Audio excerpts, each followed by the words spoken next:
तो चलिए, आंकड़े हमारे फैसला आपका में बहुत स्वागत है आपका। आधी रात जब उज्जैन को सोना था, तब सुलग उठी बाबा महाकाल की नगरी। तराना की गलियों में पत्थरबाजों ने जमकर उत्पात मचाया, आगजनी, हंगामा और जमकर तोड़फोड़ की गई। धार के भोजशाला में वसंत पंचमी की पूजा और जुमे की नमाज के दिन पुलिस प्रशासन पूरी तरह भोजशाला पर ध्यान लगाए मुस्तैद था, पर तभी आधी रात को उज्जैन में बवाल हो गया। एक तरफ पत्थर, दूसरी तरफ आग और बीच में सवालों से घिरा भोजशाला विवाद।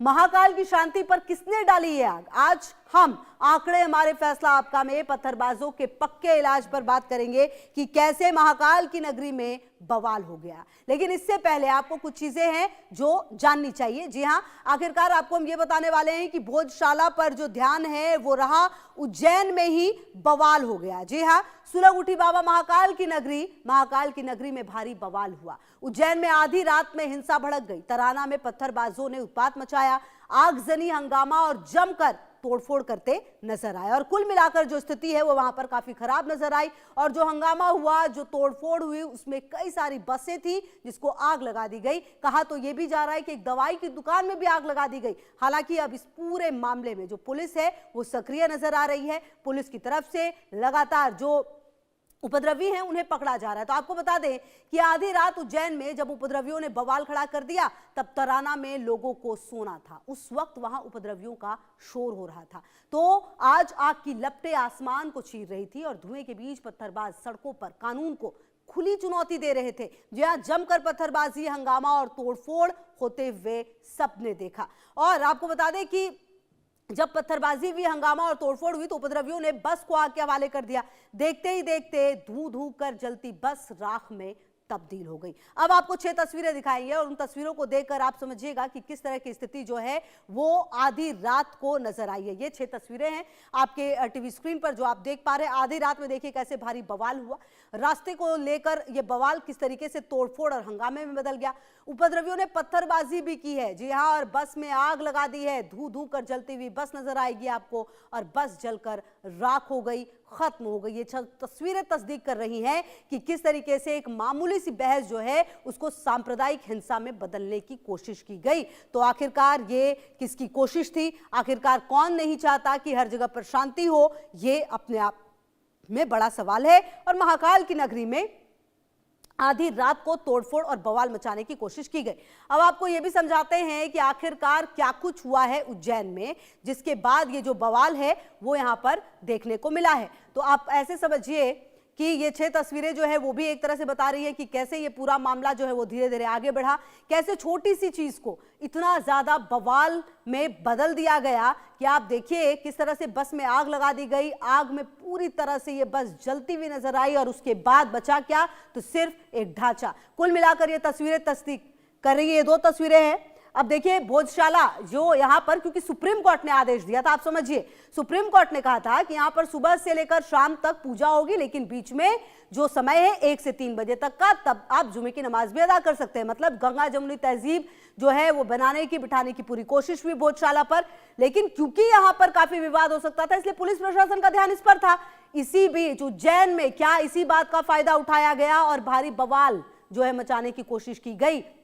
आखिरकार ये किसकी कोशिश थी और किसका सवाल था, ये भी देखना अहम है। और कहीं ना कहीं अब आपको बता दें कि आखिरकार अब आप ये समझिए कि उज्जैन में आखिर क्या हुआ। अगर आप इन तस्वीरों को आपने देखा, तराना बस स्टैंड पर शुरू हुआ एक मामूली सा विवाद देखते ही देखते 2 गुटों की भिड़ंत में बदल गया। आरोप है कि इसी दौरान बजरंग दल ने एक पदाधिकारी पर हमला हुआ और यहीं से हालात ऐसे मुड़ गए कि उपद्रवियों ने सांप्रदायिक रंग दे दिया। इसे माहौल तनावपूर्ण हो गया। सवाल यही है, क्या ये सिर्फ एक छोटी सी झड़प थी या फिर किसी बड़ी साजिश की चिंगारी जिसने महाकाल की नगरी को हिंसा की आग में झोंक दिया? अब आपको देखिए उज्जैन में क्या हुआ, ये भी अब आपको ग्राफिक्स के जरिए हम समझाने और बताने की कोशिश करते हैं। देखिए, तराना बस स्टैंड पर 2 गुटों में बवाल होता है। मामूली विवाद जो है वो आप देखिए, तराना बस स्टैंड जो था वहां पर 2 गुटों में बवाल होता है। ये जो मामूली विवाद में 2 गुट आपस में भिड़ जाते हैं, विवाद हुआ, 2 गुट आपस में भिड़ गए। बस को साइड देने को लेकर हंगामा हुआ, बस को साइड देने की बात चल रही थी, उसे लेकर हंगामा हुआ। बजरंग दल के पदाधिकारी पर इसी के बाद हमला हो गया, मतलब बस को साइड देना था, नहीं दिया गया तो हमला कर दिया गया। उपद्रव सांप्रदायिक रंग में बदल गया। जी हां, छोटी सी बात थी, उसको पूरी तरह से बढ़ाया गया, बदला गया, उसको सांप्रदायिक रंग दिया गया।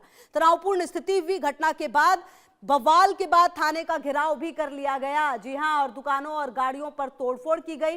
फिर दोनों पक्षों की तरफ से पत्थरबाजी हुई, दुकानों और गाड़ियों पर तोड़फोड़ हुई, दोनों पक्षों की तरफ से पत्थरबाजी हुई। हालांकि पुलिस अब जांच कर रही है, देखना यह है कि आखिरकार किसकी गलती है, क्यों ये हुआ है, किस वजह से ये हुआ है, ये तमाम चीजें जांच का विषय होगी। लेकिन फिलहाल जो कुछ भी हुआ है उसने ये सवाल खड़ा कर दिया है कि आखिरकार इसकी जरूरत क्या थी। छोटा सा बवाल था, चाहते तो वो आराम से खत्म हो जाता।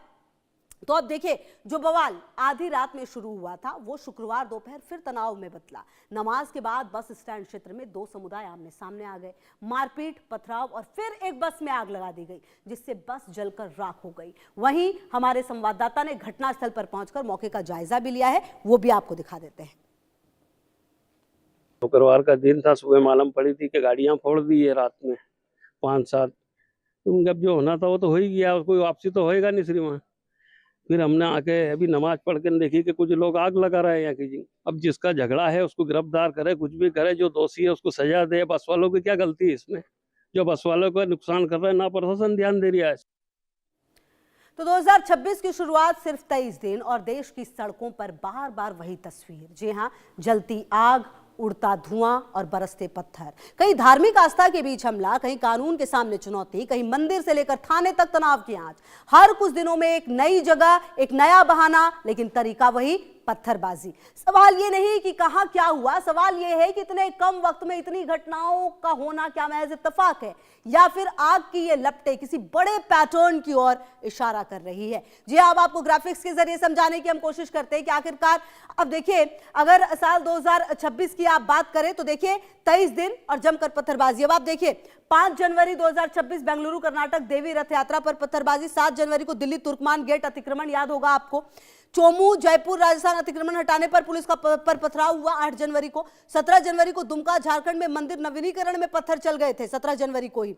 इसके अलावा तराना उज्जैन मध्य प्रदेश विवाद में 2 गुटों में पत्थरबाजी हुई है 22 और 23 जनवरी को। तो ये वो पूरा आप देखिए कि सिर्फ 23 दिन गुजरे हैं 2026 में, लेकिन किस तरीके से जो उपद्रवी हैं वो माहौल खराब करने की कोशिश कर रहे हैं। और कहीं ना कहीं क्या ये एक नया पैटर्न है जिसको सीखा गया है, क्या ये एक नया तरीका है जिसके जरिए इन्हें लगता है कि किसी भी आदेश को जो अब आपको ये भी बता देते हैं, देखिए पत्थरबाजी पर एक्चुअली कानून भी बन चुका है। जी हाँ, कई जगहों पर कानून बना है, क्योंकि आपको याद होगा एक दौर था जब हम कश्मीर में लगातार पत्थरबाजी देखते थे। उसके बाद पत्थरबाजी आपको बता दें कि सीधे कानून की नजर में अपराध है और हर राज्य ने इसके लिए अपनी अपनी सख्त लकीर खींच दी है। कहीं आईपीसी के तहत सालों की जेल तय है, कहीं पुलिस को तुरंत रोकथाम की खुली छूट है, तो कहीं ड्राफ्ट कानून के जरिए सजा की रूपरेखा पहले ही तैयार कर ली गई है। उत्तर से पश्चिम और पहाड़ों से मैदान तक संदेश एक है, पत्थर उठाने की कीमत चुकानी पड़ेगी। पत्थरबाजों पर कानून बना है। अब आपको यह भी बता देते हैं कि कहां पर क्या कानून है। ग्राफिक्स के जरिए आपको यह भी समझाने की कोशिश करते हैं कि आखिर कहां पर क्या कानून बना है, जिसके बाद जो कहीं ना कहीं थोड़ा बहुत डर का माहौल है वो भी है। और शायद यही वजह है कि कहीं कहीं कंट्रोल भी हो जाता है, लेकिन कहीं कहीं पर स्थितियां जो हैं वो खराब करने की कोशिश की जाती है। उत्तर प्रदेश आईपीसी के तहत 2 से 7 से ज्यादा साल की सजा हो सकती है। मध्य प्रदेश आईपीसी प्लस रोकथाम की पुलिस कार्रवाई, मतलब पुलिस कार्रवाई कर सकती है। जम्मू और कश्मीर आईपीसी और आरपीसी की सजा है। लद्दाख में आईपीसी आरपीसी की सजा है। गुजरात में आईपीसी ड्राफ्ट के आधार पर सजा है। इसके अलावा राजस्थान में आईपीसी ड्राफ्ट के आधार पर सजा है। तो ये कुछ राज्य हैं जहां पर हम आपको बता रहे, चाहे उत्तर प्रदेश हो, राजस्थान हो, जम्मू कश्मीर हो, लद्दाख हो, तमाम जगहों पर सरकारों ने अपने अपने हिसाब से बनाए। क्योंकि देखिए, कहीं पर पत्थरबाजी बहुत ज्यादा होती है, कहीं पर कम होती है, कहीं पर आजकल शुरू भी है, कहीं पर पैटर्न कहीं बहुत ज्यादा हिंसक है, कहीं पर पैटर्न कुछ अलग है। तो हर जगह के पैटर्न को देखते हुए, हर जगह के तरीकों को देखते हुए जो तमाम राज्यों की सरकारें हैं उसने अपने हिसाब से पत्थरबाजी के लिए कानून बनाया है। देश में पत्थरबाजी अब सिर्फ अराजकता नहीं बल्कि सीधे कानून की नजर में अपराध है और हर राज्य ने इसके लिए अपनी अपनी सख्त लकीर खींच दी है। कहीं आईपीसी के तहत सालों की जेल तय है, तो कहीं पुलिस को तुरंत रोकथाम की खुली छूट है। वहीं ड्राफ्ट कानून के जरिए भी सजा की रूपरेखा पहले ही तैयार कर ली गई है। आपको बता दें कि उत्तर से लेकर पश्चिम और पहाड़ों से लेकर मैदान तक संदेश एक ही, पत्थर उठाने की कीमत चुकानी पड़ेगी। और लगातार जैसा कि हम आपको बता भी रहे थे कि उत्तर प्रदेश में आईपीसी के तहत 2 से 7 से ज्यादा साल की सजा होगी। मध्य प्रदेश में आईपीसी प्लस रोकथाम की पुलिस कार्रवाई होगी। इसके अलावा जम्मू और कश्मीर की अगर आप बात करें तो जम्मू कश्मीर में आईपीसी और आरपीसी की जो सजा है वो मिलेगी, वहीं लद्दाख में आईपीसी और आरपीसी की सजा होगी, वहीं गुजरात की अगर आप बात करें तो आईपीसी ड्राफ्ट के आधार पर सजा मिलेगी, वहीं राजस्थान में भी आईपीसी ड्राफ्ट के आधार पर सजा होगी। तो ये वो कुल कुछ तरीके हैं जिसके जरिए जो सजा है वो मिलेगी। अब देखिए जो सर्वे है वो हमने किया है और उस सर्वे में क्या कुछ जवाब आया वो भी अब आपको बताएंगे हम। महाकाल की नगरी में हिंदुओं पर पत्थरबाजी होनी चाहिए, आपकी राय क्या है? अब देखिए ये पहला सर्वे है जो हमने पूछा है सवाल, महाकाल की नगरी में हिंदुओं पर पत्थरबाजी होनी चाहिए, आपकी राय क्या है? अब इस पर देखिए जो कुछ जवाब है वो भी जो ऑप्शन है। अब देखिए धर्म नगरी में मंजूर नहीं है 10% लोग कह रहे हैं, पूरे देश को कश्मीर बना दिया है 15% लोग कह रहे हैं नहीं, बिल्कुल नहीं, मतलब बिल्कुल नहीं होनी चाहिए पत्थरबाजी 70% लोग, सबसे ज्यादा कह नहीं सकते 5% है, इसमें भी कुछ लोग ऐसे हैं जो कह नहीं सकते 5% लोग। इसके अलावा जो दूसरा सवाल है हमने पूछा बीते महीनों में पत्थरबाजी की घटनाएं बढ़ी हैं, क्या इसके पीछे धार्मिक कट्टरता सबसे बड़ा कारण है?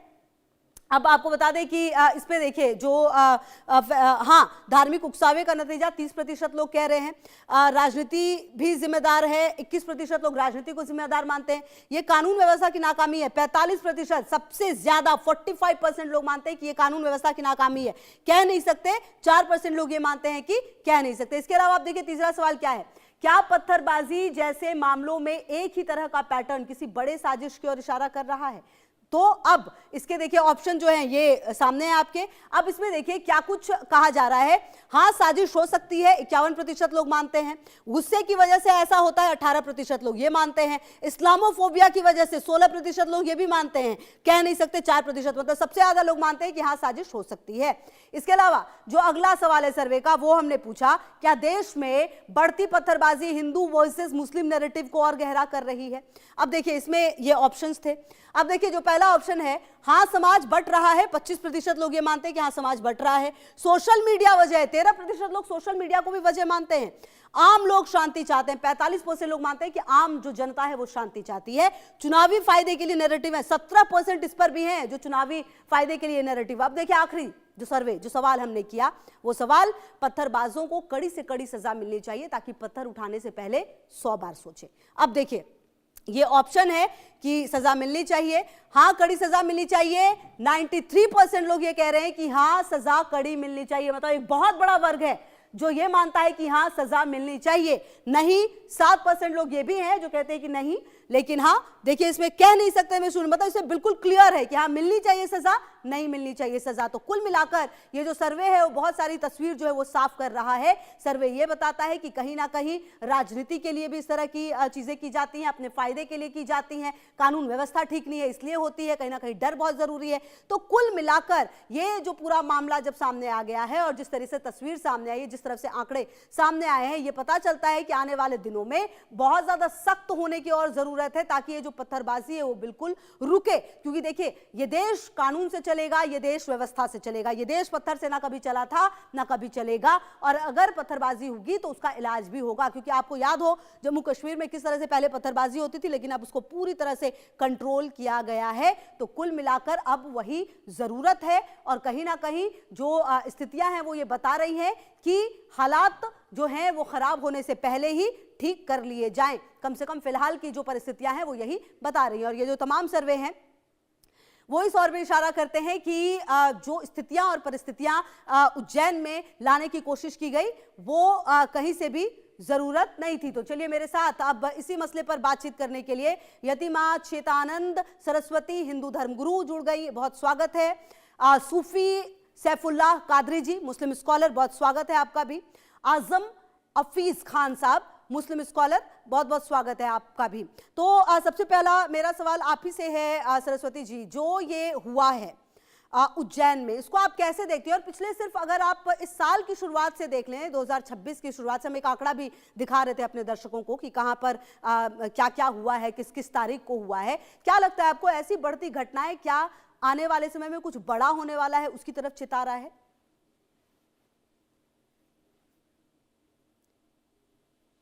जी खुशबू जी, बिल्कुल आप जो बात कह रही हैं उसका मैं समर्थन करती हूँ। कुछ बड़ा हो सकता है इस देश के अंदर, उसका कारण ये है कि आप जनवरी के या दिसंबर एंडिंग का वो समय याद कीजिए, मेरे ख्याल से दिसंबर एंडिंग ही था जब मदनी ने जिहाद की कॉल दी और उसके बाद नदवी ने समर्थन किया और उसके बाद तमाम ऐसे जनप्रतिनिधि निकल के आए जिन्होंने ये कहा कि हाँ हम जिहाद को समर्थन करते हैं।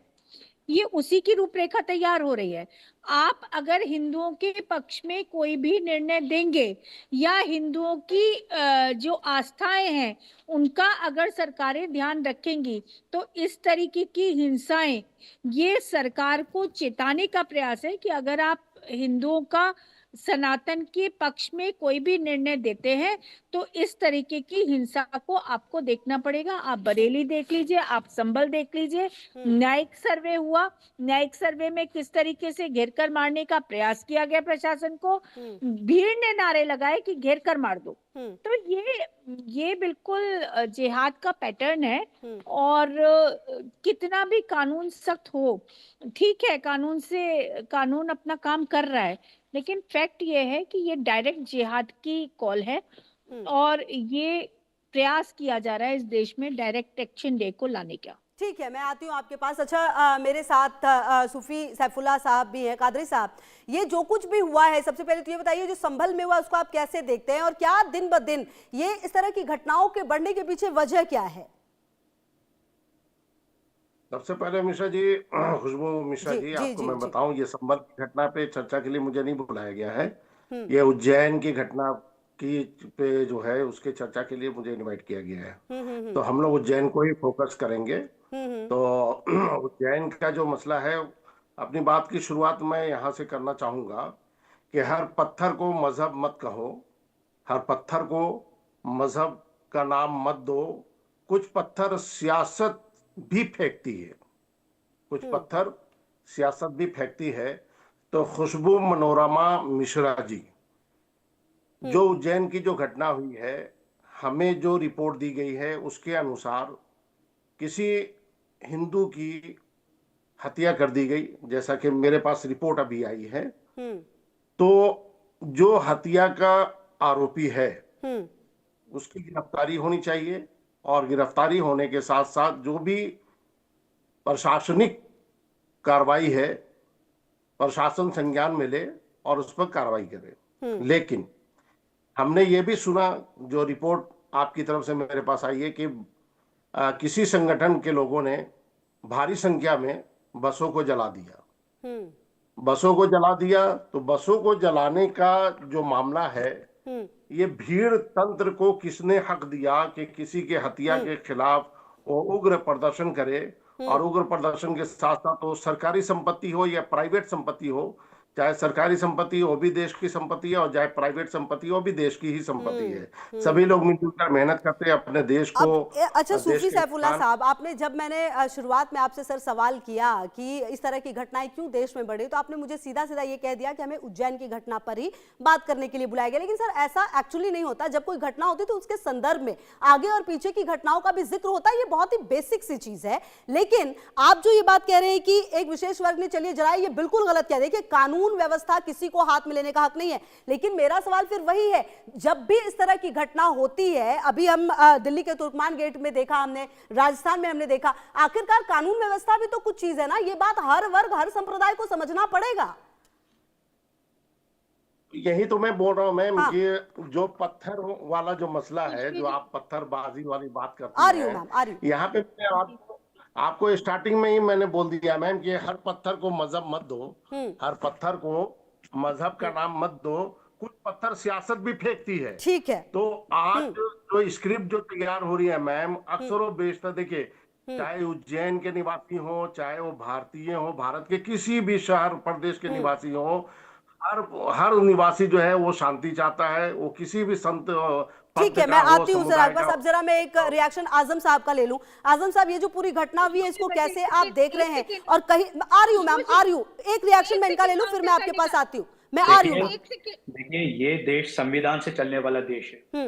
ये जो पत्थर आ रहे हैं, ये सूफी साहब की एक बात से मैं सहमत भी हूँ कि ये किसी मजहब या किसी एक समुदाय विशेष से नहीं आ रहा है। ये इस देश के कट्टर दुश्मन है, चाहे वो मुसलमान हो चाहे वो हिंदू हो। आपने सही बोला, इस बात से मैं आपके सहमत हूं कि सिर्फ हम एक बात पे क्यों आए। टॉपिक हिंदुस्तान में बहुत सारे हैं, सिर्फ हम उज्जैन ही क्यों लें। हम भोपाल की गोहत्या, जो भी गौ माता की हत्या भोपाल में कर दी गई, जिसमें से 200 से 300 गायों को काट लिया गया, सरकार इस तरफ ध्यान क्यों नहीं देती। भाई आप पकड़ें, जेलों में डालें। आप इतना ऐसे बदमाशों को, गुंडों को, चाहे मुसलमान हो चाहे वो हिंदू हो, आप उसको ऐसे खुलेआम घूमने कैसे दे रहे हैं। राजधानी भोपाल की खबर में आपको बताऊं, 200 से 300 गायों की हत्या कर दी गई। उज्जैन में पत्थरबाजी हो रही है, तो सरकार सो रही है, प्रशासन सरकार तो कुल मिलाकर ये माना जाए, आजम साहब ये कह रहे हैं आप कि ये पूरी तरह से कानून व्यवस्था का फेलियर है, इसलिए इस तरह की घटनाएं हो रही है, इसको सांप्रदायिक रंग देने की कोशिश नहीं की गई। बिल्कुल नहीं मैडम। ये देखिए, अगर प्रशासन और शासन की इस तरफ नजर होती और अगर वो अपनी नजर सब जगह बनाए रखता, तो न किसी की हिम्मत है, न किसी मुसलमान में हिम्मत है, न किसी हिंदू में हिम्मत है कि 200 गायों को काट ले, न किसी हिंदू में, बट वो तो कई लोग तो आजम साहब ये भी कह रहे थे कि भोजपुर में क्योंकि तमाम चीजें होनी थी, वहां पर सुप्रीम कोर्ट का आदेश था, तो इसीलिए उस मौके का फायदा उठाया गया, उज्जैन में इस तरह की घटना को अंजाम दे दिया गया। देखिए, सुप्रीम कोर्ट ने कितना अच्छा आदेश, स्वागत योग्य आदेश दिया है सुप्रीम कोर्ट ने, कि आप अपनी पूजा भी करें और हम अपनी नमाज भी पढ़े। हम ऐसा हिंदुस्तान नहीं देखना चाहते मैडम। जिस हिंदुस्तान में हम ऐसा हिंदुस्तान देखना चाहते हैं जहां पे राम और रहीम एक सीढ़ी चढ़े और राम मंदिर चले जाएं और रहमान मस्जिद चले जाएं। हम ये हिंदुस्तान देखना चाहते हैं। ठीक है, मैं आती हूँ आपके पास। अच्छा यतिमा जी, आप कुछ कहना भी चाह रही थी सरस्वती जी, और ये भी बताइए कि कहीं ना कहीं इस तरह की जो घटनाएं होती हैं, ठीक है कोई भी कर रहा है, लेकिन फेलियर तो कानून और व्यवस्था का है, सवाल तो कानून व्यवस्था का भी होगा। और सबसे बड़ी बात यह है कि धर्म को हमेशा ही सियासती तौर पर यूज किया जाता है। सियासत में लोग अपने अपने कंफर्ट के हिसाब से धर्म का इस्तेमाल करते हैं। खुशबू जी, ये जो बात, ये आवाज आ रही है? जी जी आ रही है आवाज आपकी। देखिए खुशबू जी, ये जो बात साहब कह रहे हैं ना, जब बांग्लादेश में, अभी ये कहेंगे कि बांग्लादेश की बात मत करिए, मुझे बांग्लादेश की बात करने के लिए नहीं बैठाया गया। तो मैं आपको बता दूं, जब बांग्लादेश में दीपू चंद दास की हत्या की गई, निर्मम हत्या की गई, उसको जलाकर मार दिया गया, तो यहाँ बैठे हुए मौलानाओं ने क्या कहा? यहाँ बैठे हुए मौलानाओं ने कहा कि ये एक्शन का रिएक्शन है भारत पे, जो भारत में मुसलमानों पे जो जुल्म हो रहा है उसका रिएक्शन बांग्लादेश में दिखाई दे रहा है। मौलाना को हम मौलाना नहीं मानते। मैं शांत थी। मैं एक बार कंप्लीट कर ले, फिर मैं आती हूँ आपके पास सर कादरी साहब। आप काउंटर कर ले, मैं अपना पक्ष रख देती हूँ, उसके बाद आप काउंटर कर ले। जी जी जी। उसके बाद इसके अलावा देखिए, कहीं कोई कार्टून बनता है तो आग भारत में लगती है। तो आप जो ये ब्रदरहुड का डेवलपमेंट है, ये जो मुस्लिम ब्रदरहुड है, ये एक्शन का रिएक्शन भी देगा, लेकिन हिंदू एक्शन का रिएक्शन नहीं दे सकता। हिंदू के मन में ना आस्था के प्रति कोई स्थान है होना चाहिए, ना उसको धर्म से कोई लेना देना है, ना उसे अपने भाइयों को जलता देखकर क्रोध आना चाहिए, ना अपनी यात्राओं पर पत्थरबाजी होते हुए क्रोध आना चाहिए। आपके तुष्टीकरण के लिए सत्ताओं ने अचानक हमारी पूजा पद्धति पर रोक लगा दी, उस पर कोई प्रतिरोध हिंदू का नहीं होना चाहिए। मौलाना साहब ये कब तक सूफी साहब ये कब तक चलेगा? ठीक है, आखिर कब तक चलेगा? समग्र भाव से जिहाद को देखना होगा कि पिछले कई वर्षों से क्या हो रहा है इस देश में, क्या किया जा रहा है, किस तरीके के बयान आ रहे हैं। तो ये 100% एक स्ट्रैटेजिकल, सबको पता था कि भोजशाला में 8000 जवान, एक आप कह रहे बड़ा अमनो चैन है, आप मस्जिद जाइए, हम मंदिर जाएंगे, कौन सा अमनो चैन है? 8000 पुलिसकर्मी डिप्यूट किए गए थे, तब वहां हमें बनाना पड़ेगा। मेरी बात संगीनों के साए में हमें अपनी पूजा पद्धतियों को एक बहुसंख्यक, मैं आती हूँ आपका सरस्वती जी, मैं आती हूँ आपके पास। अब बहुत सारे आपने काफी सारा सवाल किया है, उन सवालों का जवाब, एक मिनट सरस्वती जी आपने, अब देखिए ये बात तो सीधा सीधा सूफी सैफुल्लाह साहब भी कह सकते हैं और आजम साहब भी कह सकते हैं कि हमें भी खतरा हो सकता है दूसरे वर्ग से, दूसरे धर्म से। एक जगह बताइए खुशबू जी, एक जगह बताइए जहाँ हिंसा हिंदुओं की तरफ से की गई हो, जहां इनकी पूजा पद्धति को फॉलो करने में किसी हिंदू ने कोई हिंदू एक हिंदू आक्रामक हुआ हो। ठीक है, मैं एक भी आती जगह नहीं बता सकते। ठीक है, मैं आ रही हूँ सूफी सैफुल्लाह साहब, आप इसका भी जवाब दीजिए। और कुल मिलाकर सर देखिए, जब आप एक पद पर पहुंच जाते हैं, एक जगह पर पहुंच जाते हैं, तो जिम्मेदारी आप लोगों की भी काफी ज्यादा बढ़ जाती है कि जब इस तरह की घटनाएं हो तो कहीं ना कहीं सामने आकर खुलकर विरोध करें। इतनी तो उम्मीद सर की ही जा सकती है। सबसे पहली बात तो मिश्रा जी, मैं आपको एक बात ये कहना चाहूंगा कि डिबेट में आप जिसको भी बुलाए XYZ, उसको पहले डिबेट की परिभाषा समझा दिया कीजिए कि टॉपिक क्या है, टॉपिक के अनुसार ही बात होनी चाहिए। आप समझाएंगे सूफी साहब, जो आप लोग करते घूम रहे हैं पूरे देश में। Saraswati ji, let him complete, उसके बाद मैं आती हूँ आपके पास। वो समझ में नहीं आ रहा है क्या आप लोगों को? मैं किसी के बीच में नहीं बोल रहा हूँ, प्लीज मेरी बात ठीक है, पूरी करिए, बात अपनी पूरी करिए सूफी सैफुल्लाह साहब। क्या है, यहाँ कोई मुर्गा मुर्गी लड़ाई करने के लिए नहीं आया हूँ मैं, जैसे आम तरीके से मुर्गा मुर्गी की लड़ाई होती रहती है। डिबेट की परिभाषा समझाएंगे ये सरस्वती जी, मैं आऊंगी आपके पास, आप उस वक्त में, मैं आऊंगी आपके पास, लेट हिम कंप्लीट, मैं आती हूँ आपके पास। ठीक है सूफी सैफुल्लाह साहब, बात रखिए सर। महिलाओं को जाके समझाया करिए, ये तानाशाही समझ में आया? यहाँ मत बैठ के समझाने लगा करिए। आप तो बात को पतंगा बना रही हैं, हम तो ये बोल रहे हैं समझाने लगा करिए। जो टॉपिक है उसी टॉपिक पे बात करो ना, आप कभी बांग्लादेश पहुंचा रहे हो। अरे सर, आप देखिए, आप लोग मुद्दे पर बात नहीं कर रहे हैं, आप लोग मुद्दे पर बात नहीं कर रहे हैं। आप लोग समझाएंगे, टॉपिक उज्जैन है, उज्जैन एक ऐसा शहर है जहाँ हिंदू भी अमन से रहता है, मुसलमान भी अमन से रहता है।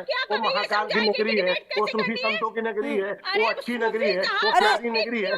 कैसे लोग जो है दंगा भड़काने की कोशिश करते रहते हैं। देखिए ये जो हो रहा है ना, एक सेकेंड प्लीज सूफी सैफुल्लाह साहब, एक सेकेंड, सरस्वती जी एक सेकेंड मैम, अरे आप लोग प्लीज एक सेकेंड शांत हो जाइए। ऐसे करने देखिए, ये जो तरीका, एक सेकेंड सूफी सैफुल्लाह साहब, आ रही हूँ।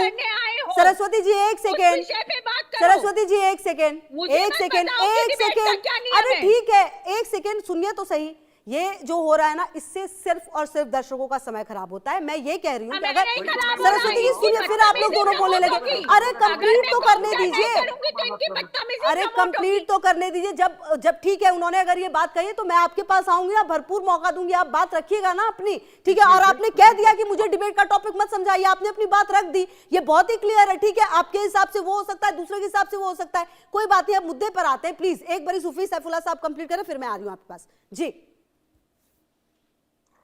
मैं असल मुद्दा ये है कि उज्जैन शहर जो है एक बहुत ही अच्छा शहर है, शांति वाला शहर है, बहुत अच्छा इलाका है। वो सूफी संतों का इलाका है, वो महाकाल की नगरी है, वहाँ अच्छे लोग रहते हैं और अच्छे लोगों के बीच में कहीं ना कहीं कोई न कोई नफरती कीड़ा जो है कुछ ना कुछ कर जाता है, जिसकी वजह से मामला खराब होता है। अब ये मामला जो खराब हुआ है, ये दो पक्षों में तो बात की बात है, ये तो आपस में कोई लड़ाई हुई है या कोई लेन देन का मसला हुआ है, जैसा कि मीडिया रिपोर्ट में मुझे मालूम चल रहा है। तो इस पर जो है बसों को जला देना, सरकारी संपत्ति को नुकसान पहुंचा देना या प्राइवेट संपत्ति को नुकसान पहुंचाना, ये कौन सा कानून है? ये किसने अधिकार दिया? बल्कि मैं तो ये कहता हूं कि जिसने हत्या किया या जो भी मामला हुआ, उसके अनुसार उसकी गिरफ्तारी होनी चाहिए, और जिन जिन लोगों ने सरकारी संपत्ति को नुकसान किया है उसकी गिरफ्तारी होनी चाहिए, और जो प्राइवेट संपत्ति को नुकसान पहुंचाया उसकी गिरफ्तारी होनी चाहिए। ये क्या तरीका बना रखा है कि साहब जो है, ठीक है, मैं आती हूँ, एक छोटा सा रिएक्शन में सरस्वती जी से, मैं आ रही हूँ आपके पास सर, ठीक है, मैं आती हूँ आपके पास, मैं आ रही हूँ आपके पास, मैं आती हूँ आपके पास सरस्वती जी, मैं आ रही हूँ, मैं आती हूँ वापस सर आपके पास। हाँ, मैं आपके पास भी आ रही हूँ सर। बस एक रिएक्शन में छोटा सा सरस्वती जी से लेती हूँ, फिर आजम सर आपके पास आती हूँ मैं। सरस्वती जी देखिए, ये बात तो ठीक है कि चलिए जो बातें हुई उज्जैन में उस पर एक्शन लिया गया, जिन्होंने की तमाम चीजें की और हानि पहुंचाने की कोशिश की, लेकिन दूसरा पक्ष ये भी तो है कि सरकारी संपत्तियों को नुकसान पहुंचाने का हक किसी को भी नहीं है। काम तो उन पर भी होना चाहिए, सजा उनको भी मिलनी चाहिए, पर कानूनी कार्रवाई होनी चाहिए। लेकिन अगर आप क्रिया की प्रतिक्रिया की बात करते हैं, तो जब दीपू चंद दास की हत्या बांग्लादेश में हो जाती है, तो यहाँ के मौलाना देखिए, खून हमारी रगों में भी उतना ही गर्म दौड़ता है जितना इन लोगों की रगों में दौड़ रहा है। हमारी रगों में पानी नहीं है, तो हम उसे झेल लेंगे। जो कुछ किया गया है वो कानून के दायरे में है, प्रशासन चिन्हित कर उन लोगों पर कार्रवाई करेगा। लेकिन अगर कोई ये समझाने का प्रयास कर रहा है कि आप लोग ये कर रहे हैं, तो इससे पहले अपना इतिहास उठाकर देख लो। तुम लोगों ने क्या क्या किया है। पुलिस संबल में इन्होंने कहा, संबल का जिक्र मत करिए, क्योंकि आज इनके कॉलर तक आती है। मौलाना साहब जो लेकिन सफेद देखिए पोशिया सरस्वती जी, बैठे हुए हैं ना, सरस्वती जी, उनके कॉलर पे आ ठीक है, जाती है। अरे fine। पुलिस वालों को घेरने का अधिकार है क्या? ठीक है, मैं आती हूँ आपकी, बरेली में हिंसा करने का अधिकार था क्या? ठीक है जी। देखिए प्रशासनिक सुनिए तंत्र पर। सरस्वती जी, हिंसा करने का अधिकार किसी को भी नहीं है। ये देश संविधान से ही चलेगा, कानून से चलेगा, और संभल में भी कार्रवाई हुई। हाँ, तो जो ठीक है। एक सेकंड, हमारे बच्चों पे जो मुकदमे जो होंगे, हम पत्थर झेल फेंके लेंगे। गए थे, हम जो सक्षम पत्थर, हैं। सुनिए तो सही, जो पत्थर फेंके गए थे संभल में, उसी पत्थर से मस्जिद, वहां पर एक थाना बनाया गया है, और अब संभल बिल्कुल शांति से चल रहा है। ये मिसाल जो है वो संभल में पेश की गई है। ये मैं आपके मिसाल- पास आती हूँ बिल्कुल मैम, ये ठीक है। बिल्कुल ये मिसाल एस्टेब्लिश करनी होगी। ठीक है, मैं आती हूँ आपके पास, ठीक है, मैं आती हूँ आपके पास। उसी मिसाल से तो ये घबरा गए हैं। हाँ ठीक उसी है, में- आजम, ये जो आजम, घबराहट है, अब ये ठीक उसी है, मैं मिसाल आती हूँ की आपके है। पास। खान साहब, मेरा ये जो तो पिछले मानना कुछ है समय में ये जो तमाम घटनाएं बढ़ रही हैं, कहीं ना कहीं इसके पीछे वजह तो है, ठीक है, कानून व्यवस्था तो है, लेकिन कहीं ना कहीं आप अगर देखिए, पैटर्न को देखिए, तरीके को देखिए, तो एक पैटर्न तो इन्होंने पकड़ा है ना, एक तरीके का, जो आप देखिए हर जगह पर वही रिपीटेशन है, चाहे वो तुर्कमान मैडम, हो, ये- चाहे वो राजस्थान हो, तो कहीं तो इस पर ब्रेक लगेगा। और आप लोगों की भी तो बड़ी जिम्मेदारी है, सामने आकर आए, बोले कि ये गलत है, चाहे ये पक्ष हो या दूसरा पक्ष हो। मैडम, हम पहले भी इस चीज की पुरजोर मजम्मत कर चुके हैं कि इस तरीके से पत्थरबाजी करना ना मुसलमान करता है ना हिंदू करता है। मैडम, इनका कोई मजहब नहीं है। ये जो पत्थरबाजी कर रहा है ना, चाहे बिल्कुल, संभल जो में करी हो, हिंदुओं की जैसे मैडम हत्याएं ने कर कहा, देते हैं, उनका कोई इसका- मजहब नहीं है। इसका कोई मजहब नहीं है मैडम। ये मुसलमान नहीं है, मैं आपसे कह रहा हूं, ये मुसलमान नहीं है। हर चीज को सांप्रदायिक रंग आप क्यों देने पे तुली हुई हैं? 3000 जो किलोग्राम खून की आरडीएक्स बात इस देश में आपने इकट्ठा किया जाता है, और व्हाइट कॉलर डॉक्टर्स के कर रही है? माध्यम से इकट्ठा किया जाता है। गवर्नमेंट एक क्या कर रही है? नेटवर्क तैयार कैसे किया गवर्नमेंट जाता है इस देश जिहाद में- का, इस और देश आप कहते में- हैं कि कोई इस देश मजहब में नहीं कैसे है। आगा कमाल बढ़ की गया? बात करते गवर्नमेंट हैं कहाँ आप थी? लोग। कमाल देखिए, का तमाशा कर मैडम, लगा रखा है। गवर्नमेंट आप थी, बताएं। इसलिए आज भारत कहाँ सुरक्षित थी? है। गवर्नमेंट की तत्परता थी, मैडम, इसीलिए आज इस भारत देश में सुरक्षित है। देखिए, इस देश मुस्लिम में, स्कॉलर इस जो आप देश बैठे की हैं यहाँ आजादी बनकर। में, इस देश की आजादी में मुसलमानों ने भी उतना ही खून बहाया है जितना हिंदुओं ने बहाया है। जितना और खून आज भी बहाया था, मुसलमान उतना सीना- हिस्सा लेकर अलग हो गए इस देश के मुसलमान। जितना खून इस भाई, देश हमें के उनसे- मुसलमानों ने आजादी हमें में उनसे बहाया ना, 1% उतना कोई हिस्सा लेना देना लेकर नहीं आप लोग है। अलग हो गए थे। सरस्वती जी, सरस्वती चले जी, गए, कुल हमें मिलाकर उनसे कोई- आप क्या कहना रह चाहती गए, हैं? एक जो सेकंड, रह गए, जो मैं समझ पा रही हूँ सरस्वती जी, क्वालिफाइड है। हम तो उनकी इसी मिट्टी में intentions पैदा को हुए check हैं और करना इसी होगा। मिट्टी में देखिए दफन ये होंगे लड़ाई, मैडम। ये लड़ाई का विषय है नहीं। देखिए ये डिरेल हो रही है। सरस्वती जी, क्या आप क्या कह रही हैं? एक उनकी सेकंड मैम। इंटेंशंस मेलाफाइड है, जो यहाँ रह गए, उनकी इंटेंशंस चले चेक करनी गए, वो ये होगी। देश छोड़ के चले गए, उनसे हमारा कोई वास्ता ना था, ना है, और ना फ्यूचर में कभी उनसे वास्ता रहेगा। तो अपने खाक से अपनी खाक यही मिलाएंगे, ना बुलाए आपके आए हैं, ना भगाए आपके जाए। ठीक है, मैं आ रही हूँ। ठीक है, सूफी सैफुल्लाह साहब कुछ कहना, है और इसी शहर में हम रहेंगे, इसी ठीक है, देश में। मैं आती हूँ आपके पास। सूफी सैफुल्लाह साहब भी कुछ कहना चाह रहे हैं। सूफी सैफुल्लाह साहब बात पूरी करिए। और कुल मिलाकर जो ये घटनाएं हो रही हैं, आखिरकार उस पर ब्रेक लगेगा कैसे? क्या जो ये एक सुनियोजित तरीके से आपको एक पैटर्न लगता है जो ये घटनाएं हो रही हैं? मैम, सबसे पहले तो मैं आपको शुभकामना देता हूं इस बात का कि आज आपने अपने डिबेट में जो है मुझे पूरी दुनिया का सैर करा दिया। उसके लिए बहुत बहुत धन्यवाद आपका, बहुत बहुत शुक्रिया आपका। सबसे पहली बात तो ये, अभी तो मैं उज्जैन में ही था, लेकिन आपके माध्यम से पूरी दुनिया का सैर कर लिया। इसके लिए बहुत बहुत शुक्रिया, बहुत बहुत धन्यवाद एक बार फिर से आपका।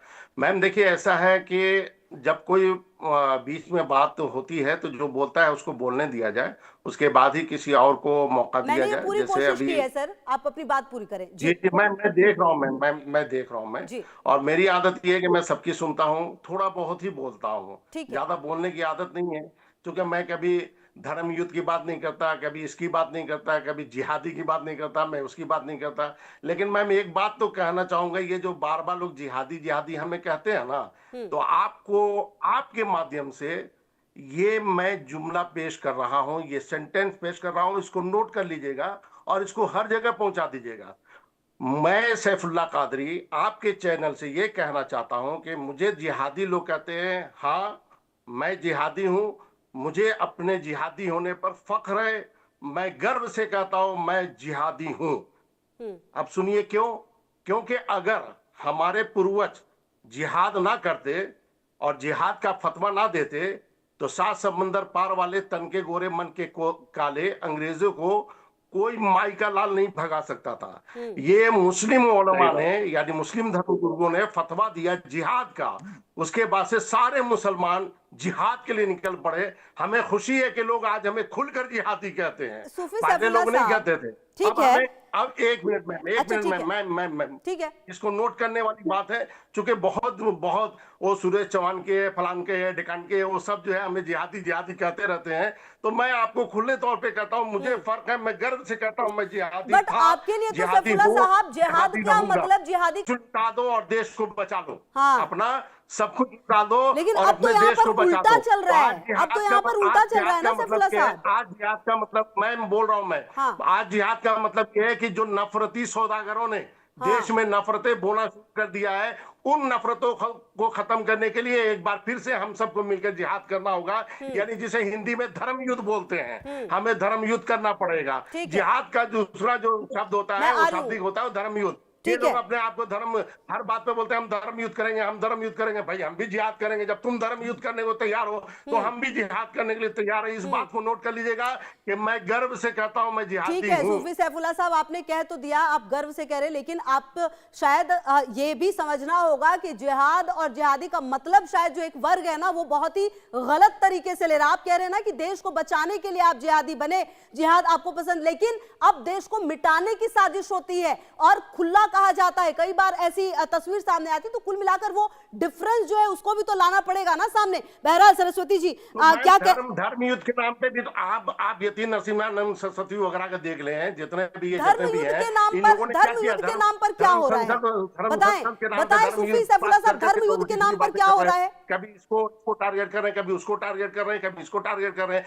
ये नफरत की राजनीति मैम भारत में नहीं चलने वाली। ये चंद दिनों की, ये चंद सालों की और बातें हैं मैम। उसके बाद से फिर मोहब्बत की दुकान सजेगी, फिर एक दूसरे से लोग गले मिलेंगे, सब लोग एक दूसरे से प्यार मोहब्बत की ठीक है, मैं आती हूँ आपके पास। आई गेस कि मैंने आपको प्रॉपर समय दिया है सूफी सैफुल्लाह साहब। मैं अब आपके पास आती हूँ। सरस्वती जी अपनी बात रखिए। उनका ये कहना है कि भाई देश को बचाने के लिए जिहाद की जरूरत होगी, करेंगे।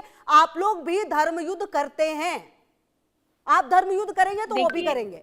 हाँ खुशबू जी झूठ बोलते हैं, यहाँ सूफी बनकर बैठे हैं और झूठ बोलते हैं। मुसलमान नेशन को नहीं मानता है, इस बात को वापस लेके मैं झूठ मुसलमान नेशन को नहीं मानता है, नहीं मानता है राष्ट्रीयता को। मैम इस बात को किसी पे पर्सनल कमेंट मत कीजिए। इसकी पूरी लाइफ में कभी इसने झूठ का दामन नहीं थामा। ठीक है, मैंने कह दिया है सूफी सैफुल्लाह साहब, कह दिया। आगे बढ़ने दूंगा। अरे सूफी सैफुल्लाह साहब कह तो दिया कि किसी पर भी आप झूठा कैसे कर दिया मुझे? नहीं, इन्होंने मुझे झूठा कैसे बोल दिया?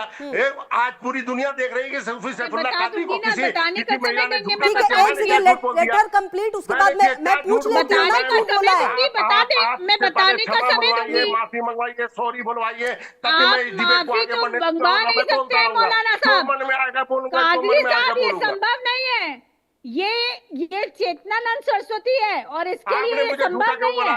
आपने मुझे मैं बता देती हूँ सूफी सैफुल्लाह कादरी ये सदोफी करवा दीजिए। आप आगे की स्क्रीन पे लाइए दोनों को। मैम आप क्योंकि मुसलमान राष्ट्रीयता में विश्वास नहीं करता है। मुसलमान के लिए उसका मजहब ही सर्वोपरि है, मुसलमान के लिए उसका मजहब ही सर्वोपरि है। ये फेक नैरेटिव कि मुसलमान नेशनलिस्ट है, पहले तो आप ये क्लियर करो कि मैं झूठा नहीं हूँ, पहले ये बात क्लियर करो, बाद में आगे चलूंगा मैं, आगे बाद में बात चलेगी। आप इस बात को क्यों, आप इस बात से माफी मांगो कि आपने एक धर्म गुरु को, मुस्लिम विद्वान को, इस्लामिक विद्वान को, इस्लामिक धर्म गुरु को आपने झूठा कहा है। आपको ये बात वापस लेनी पड़ेगी। आप लोगों ने उसको इसलिए किया क्योंकि आप लोग चाहते थे कि बहादुर शाह जफर, एक सेकंड सरस्वती जी, एक सेकंड रुक जाइए सरस्वती जी, एक सेकंड सूफी सैफुल्लाह साहब, एक सेकंड सरस्वती जी, एक सेकंड। ये जो आप लोग कर रहे हैं ना, ये कहीं से भी जो एक डिबेट जो होनी चाहिए, जो बात होनी चाहिए वो नहीं हो रही। आप लोग डिरेल करने की कोशिश कर। एक सेकंड, मैंने भी पूरा नहीं किया है। सूफी सैफुल्लाह साहब रुक तो जाइए। सरस्वती जी एक बात ये तो तय है कि किसी भी धर्म, जाति और उसके लिए आप और हम नहीं तय कर सकते कि उसके लिए राष्ट्रीयता क्या है, देश क्या है। आप किसी के लिए भी नहीं जानते कि आप इस्लाम पढ़ के देखिए ना सरस्वती जी, आपको पढ़ना पड़ेगा। ठीक है, प्लीज इस्लाम पढ़िए। ठीक है, इस्लाम पढ़ लो।